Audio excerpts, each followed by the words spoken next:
TV channel దరిద్రగొట్టు TV channel వాళ్ళు ఉల్లిపాయలకి టమాటాలకి నిన్ను పిలిచి నువ్వు మాట్లాడితే వాడికి ఏమొస్తుందిరా? పొద్దున్న లేస్తే మత విద్వేషం, దేశం అభివృద్ధి చెందద్దు. పేద దేశంలో మనది ఎన్నో స్థానంలో ఉందా? పొల్యూషన్లో ఎన్నో స్థానంలో ఉందా? నీరు పొల్యూషన్, గాలి పొల్యూషన్, ప్రతిదీ పొల్యూషన్. దరిద్రం దరిద్రం దరిద్రం, రోజు దరిద్రంతో కొట్టుకు సస్తున్నాం. ఆకలి చావులు, దరిద్రం, జనాభా పెరుగుదల, వాటి మీద నువ్వు మాట్లాడు. మతాన్ని మీరు కాపాడాల్సిన దరిద్రం మాకొద్దు, మీ దరిద్రం మాకొద్దు. మేము చదువుకున్నాము, మాకు అన్నీ తెలుసు. బైబిల్ మేము చదువుకోగలం, ఖురాన్ మేము చదువుకోగలం, భగవద్గీత చదువుకోగలం, అన్నీ మేము చదువుకోగలం. ఈ జెన్జీ కిడ్స్కి సరైన దిశానిర్దేశం చేయడానికి ఐపీఎస్లో ఐఏఎస్లో ఉన్నారు. నువ్వు వద్దు, నీ మతము నువ్వు తడిగొడ్డేసుకొని తొంగు.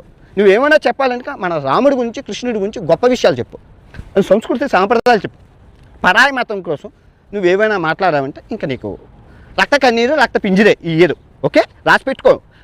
నువ్వు రాసి పెట్టుకుంటావో, తడిగుడ్డ వేసుకొని తొంగుంటావో, నీకు ఈ 2026 సమాధానం చెప్తుంది. ఆల్రెడీ స్టార్ట్ అయింది కదా, 30 రోజులుగా బత్తాయిలు కొట్టుకుంటున్నారా?